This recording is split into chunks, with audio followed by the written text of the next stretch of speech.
Hello, Belinda. Hi, Omar. Arlene, it's so wonderful to have you in studio with us after your vacation. We missed you last week. Today, an interesting conversation. We're going to be diving a little bit into fear, the unknown, and like how do we hold some joy and playfulness with that? I've been really trying to lean into that joy and that play, even though there's like heavy things happening, COVID, not being able to smell right now. And art, really has been one of those ways for me to find a creative outlet and really kind of lean into, creativity. And I'm loving that every episode now we're adding in a little practice. For those of you that have missed the practices, we're bringing that back in through music. So definitely stay tuned till the end where we're going to play a song for you and really, be with the essence of some of these gratitude blooming themes through music. Big shout out to the musician Ariel Lowe for the Garden of Joy and the Garden of Healing albums, which you can find on all streaming services. When we will have a new album dropping on the fall equinox, so September 21st, 2nd. We will have, I think this time we're going to start with a single and then the rest of the album. And then we'll be 3/4 of the way through all the gratitude blooming themes and cards, which has been pretty exciting. Omar, I feel like a lot has been going on for you while you've been sick. And I love how our bodies are kind of force us to shut down the mind and go more inward in those times of healing. And so I'd love for you to share what has emerged for you in this, time of healing.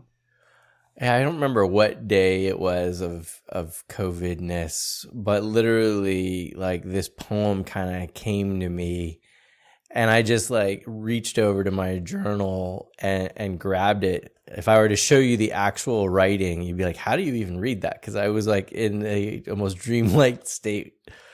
And, and it really is about the challenging moment that we're in and how do we hold space for that?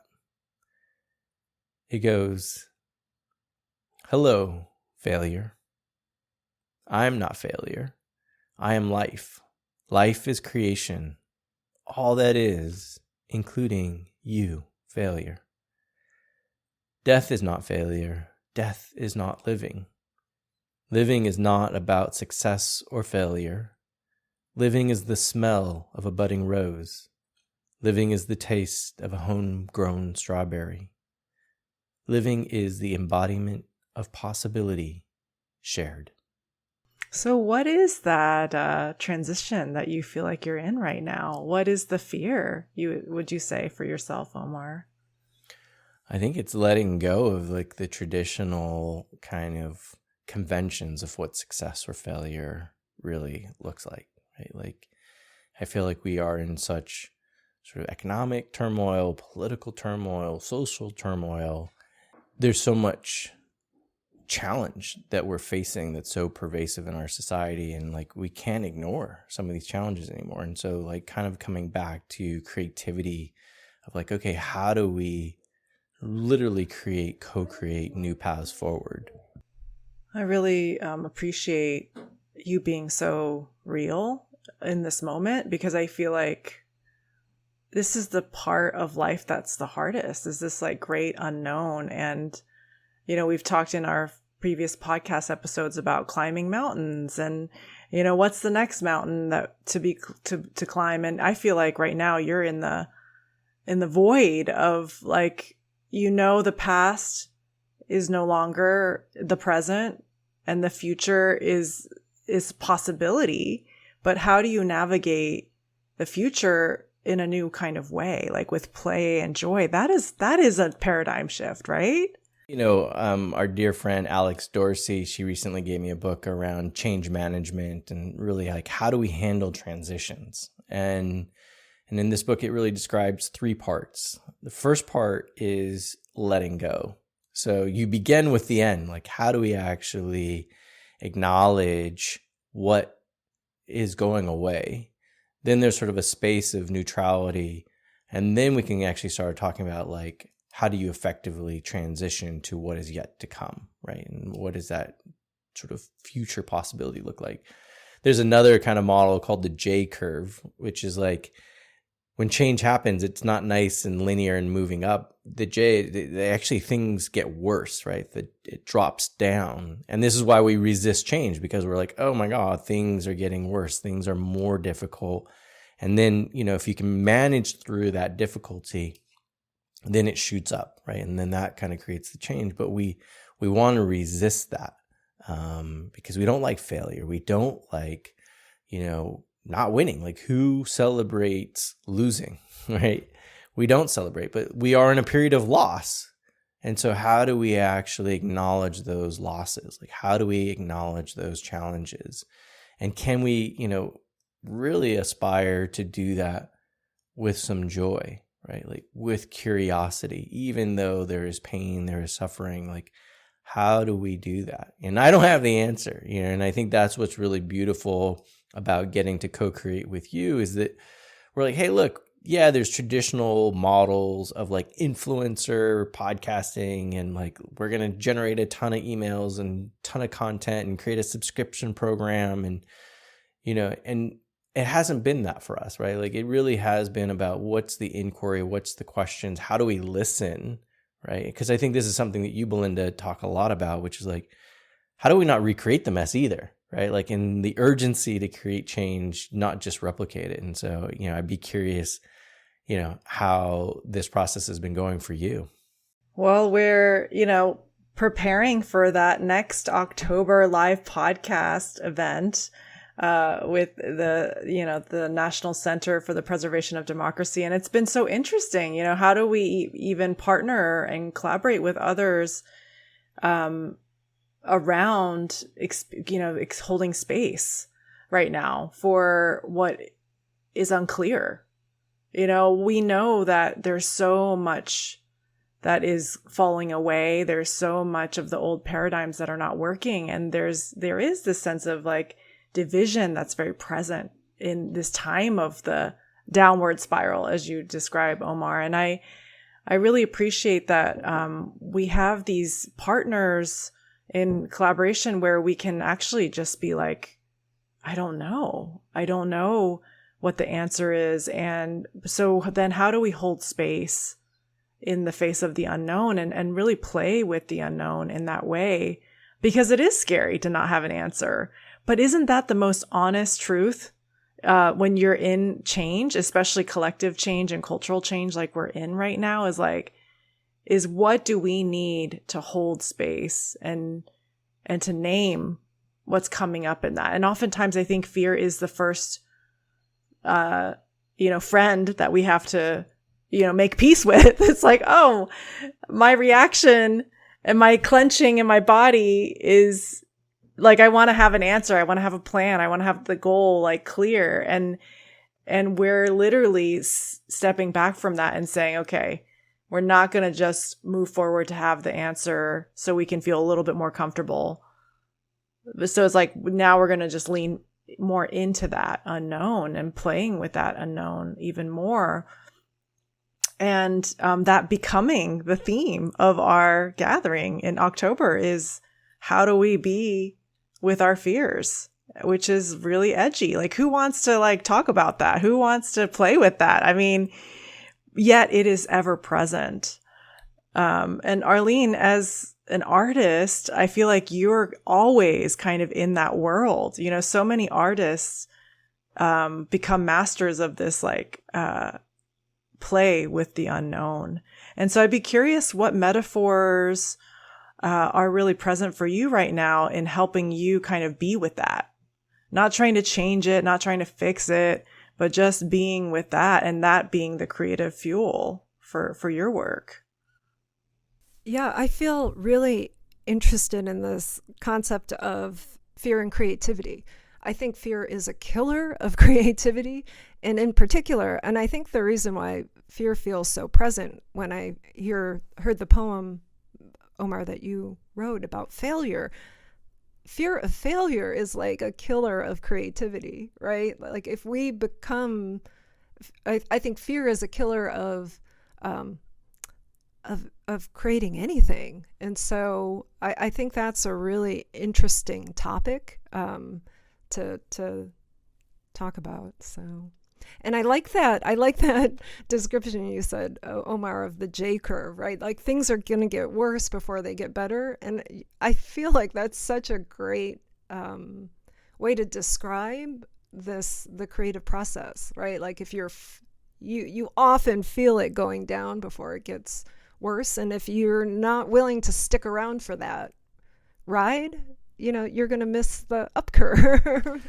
Well, and I think that to me is why this failure and success is such an interesting conversation, because part of my realization recently is that you can have sort of external material success, but if the wings in which you were flying on were really driven by fear, then the success and the achievement is always going to feel ephemeral, right? Because it's like, if the underlying fear is what's driving you, when you accomplish something, then you're going to be like, but then it's going to go away. And so then I need to like go achieve more, because you really don't have an understanding of what is enough, right? Because it's just like, if it's a scarcity model of like, well, I have to go to the best schools and get the best job because I'm not sure if things will be safe or, achieve a certain amount of whatever it is that you feel like you need. If that's not clear, then the burning need to always achieve more never stops, right? And so I think part of the invitation is like, okay, what is that fear? Where is that fear really coming from, right? Like, because at some point you're like, what is enough? And like understanding what that is for yourself.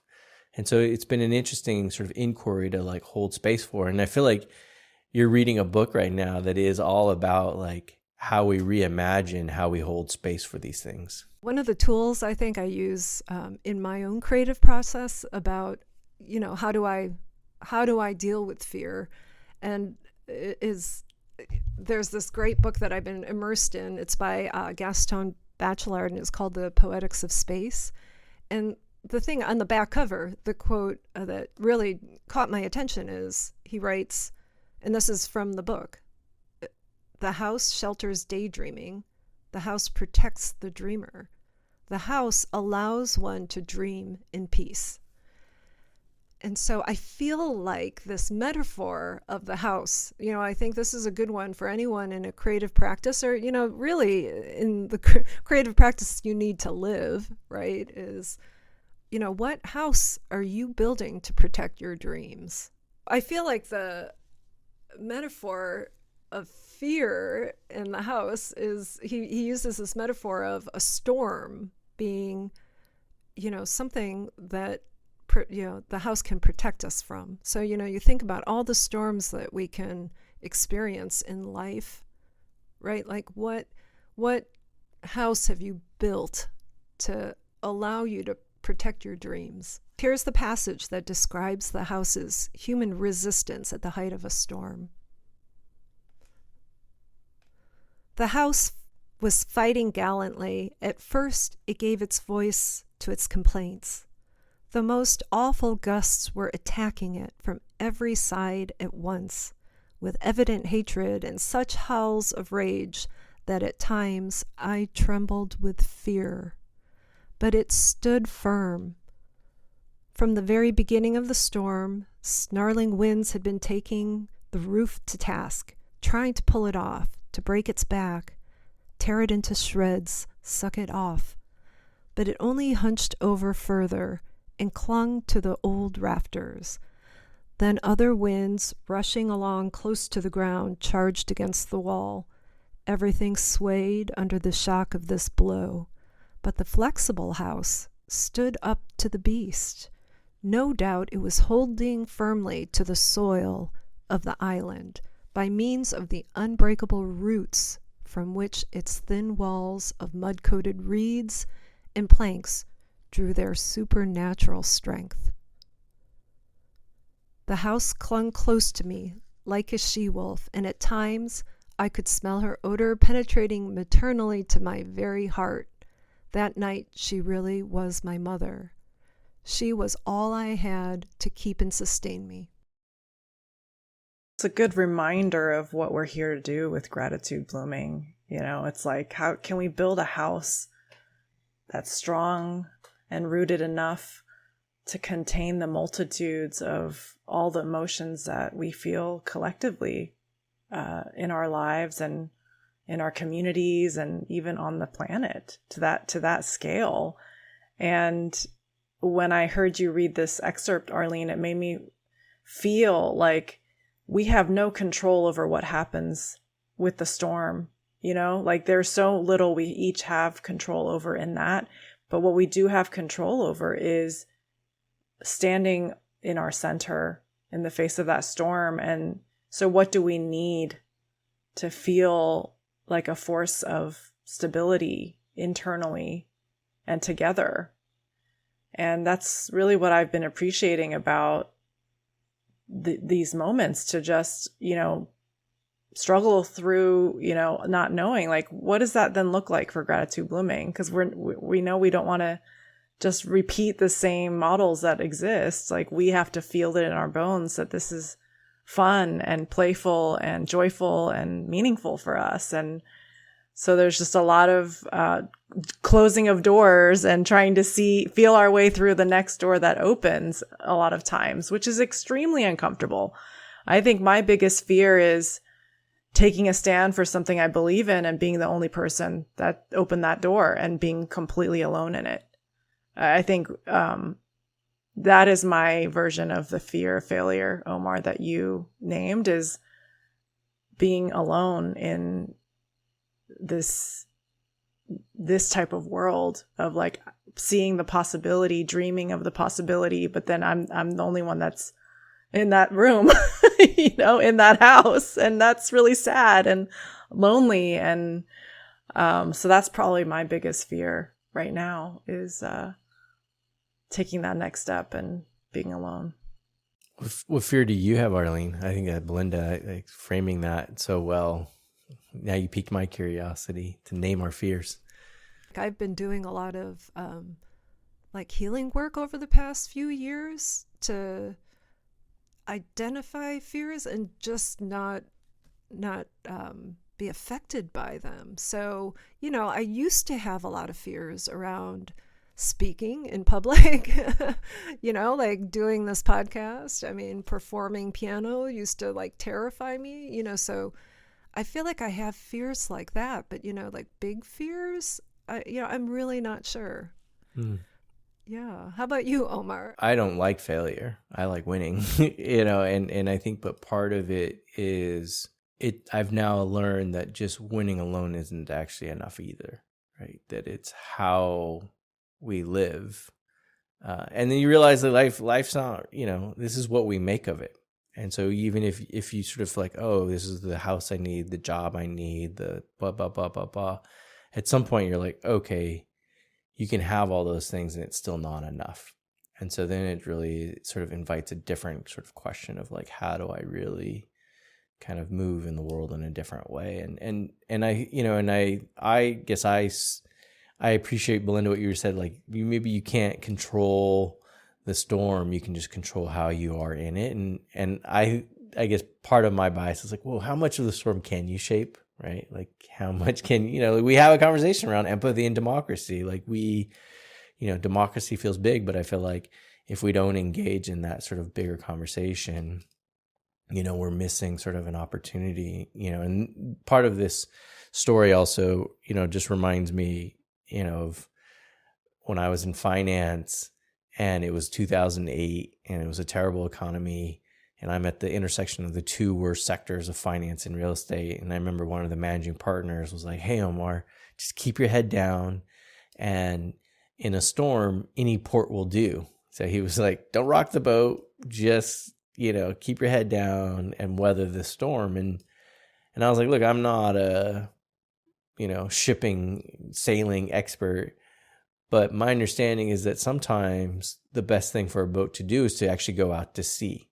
is to not like try to weather the storm on the ports where you can kind of get slammed up, against the docks or whatever, but to actually just go where the storm is not, right? And go out to sea sometimes.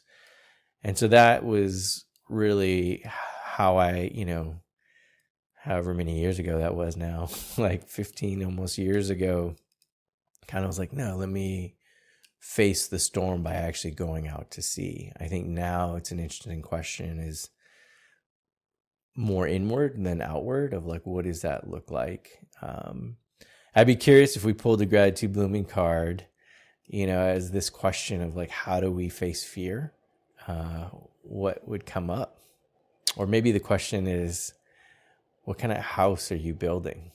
What's coming up for me too, Omar, with hearing what you're saying is I feel like in the metaphor of the book, it's really about not protecting. You don't want to protect the fear. You don't want to protect what you're scared of. You want to protect the dream. That is the core of it, right? So, and I think that relates to you, your fear that you mentioned, Belinda, like about being alone. Like you don't want to protect that fear. You want to protect the dream, right? So I feel like that's a really different. It's a different inquiry, right? So I don't know. I just wanted to make sure, we had that in mind when we, how do we protect our dreams? Yeah, I love it. I think it's protecting your dreams. Mm. So Arlene, with that, tell us which card. I'm going to start scrolling. I think maybe the last row. Number 36, the sweet pea. We left this wild card for you to imagine your own words of wisdom and gratitude. I almost feel like your question, Arlene, which is like, how do we protect the dream and not the fear, those are the words of wisdom, actually, right? Like we can choose where do we direct our attention. This is, I would say, core to the gratitude blooming practice, is like, we are what we notice. And sometimes and if we don't pause to really acknowledge the invisible, right? And sometimes the invisible is like what we take for granted or what we don't want to acknowledge, right? I think that was like, for me, my poem was like, I don't like acknowledging failure. It's not fun. But the thing is that if I don't acknowledge it, then I'm still held by it, or I'm limited by what I don't see, and I'm limited by what I can't acknowledge. And so it's better to sort of deal with those sort of shadow feelings, emotions, those fears, so that you can release them, right? There's a great Zen saying, like, the best way to let an ambition go is to achieve it, right? It's like, let me just acknowledge this thing, and then I'm not bound by it anymore. Well, the word that comes up for me is freedom, because our dreams are ours.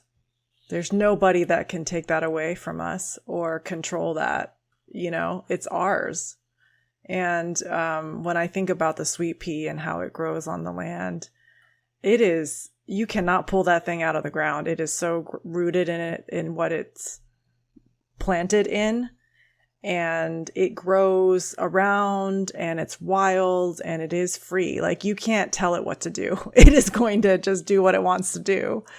And I love that feeling of what is it to hold space for the dream that we each carry.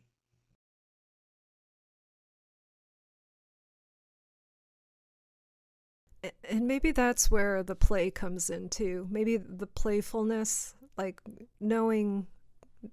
accessing that playfulness is a way to protect the dream, right? So I do feel like there's something about play that can help us weather the storms that we experience in life.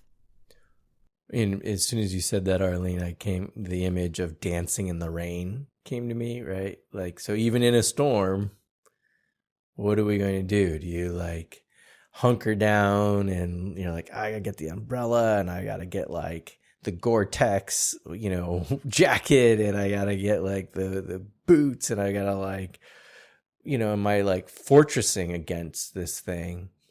Or I'm like, I'm just gonna get wet and I'm gonna dance in the rain. Like, and I think that to me is the invitation that we're constantly being given. Whenever I look at the artwork on this one, I can't help but see barbed wire for some reason. Like the way that the line kind of comes across, and there's like these like sort of periodic, sort of look like spines. They're leaves, I assume. But it's sort of like in some ways, like our minds can create fear and be like, oh, I see barbed wire. Like, but when we look at it, we're like, oh, it's actually just a flower. It's just a plant. It's only my fear that's projecting this sort of image of barbed wire. And so like really being conscious of like, what are we projecting? What are we seeing? And are we seeing through the eyes of fear, or are we seeing through the eyes of hope and dreaming?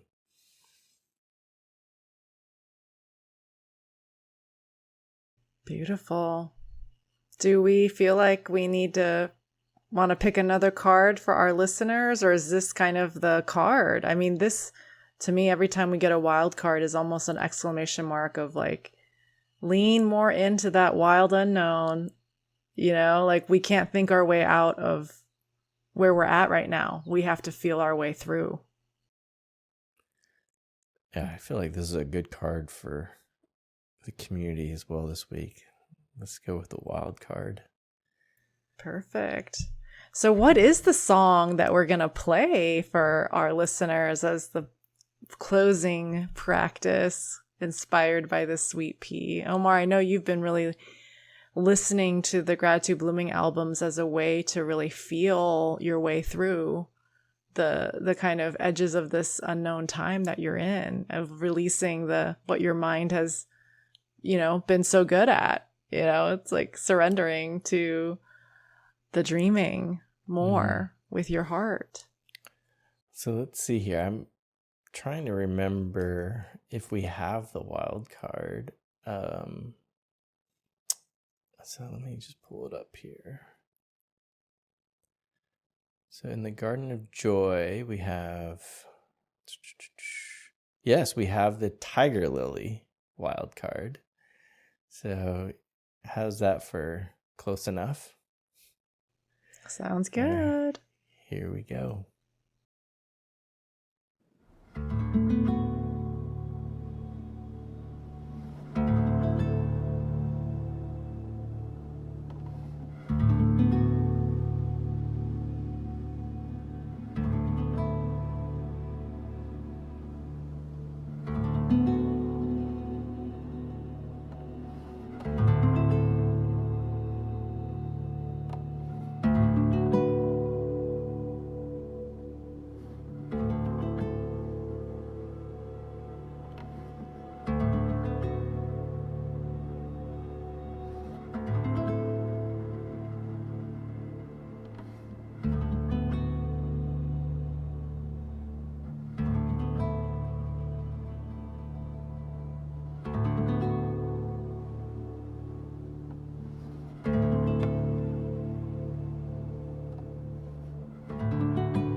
As you listen to that song of the wild card, just notice how it feels in your body to be with that unknown right now. How does that music help you connect even deeper? Arlene and Omar, how did that music feel in you as you listened to it? What I really appreciated about the song is the spaciousness that I felt in it, that there was lots of room.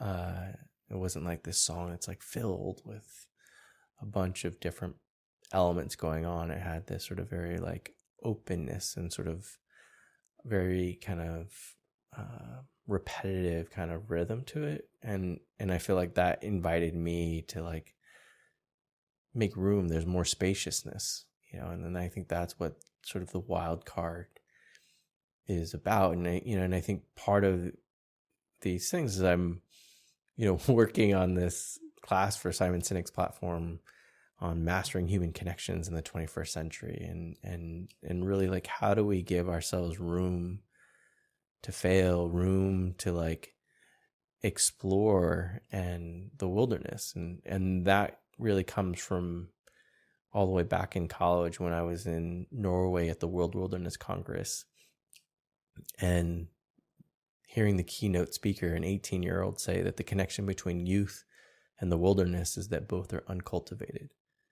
Right? Like, how do we give ourselves room to not feel like, oh, we have to be highly cultivated and polished and everything needs to be put together, which also is a very Asian American kind of feeling, is like, no, it's okay to be rough and like uncultured, that it's like a little bit of wild is actually, or maybe a lot of bit of wild is really important, right? Like, we're so often focused on retrain the mind, but about like, how do we rewild the heart? And I feel like the unknown creates room for that. I'm still getting familiar with the music, but it did feel like calming in such a powerful way. I listen to a lot of classical music, so I think you can get caught up in like a lot of the complexity, but this music, it gets to the core of something. So I was a bit mesmerized after listening to it.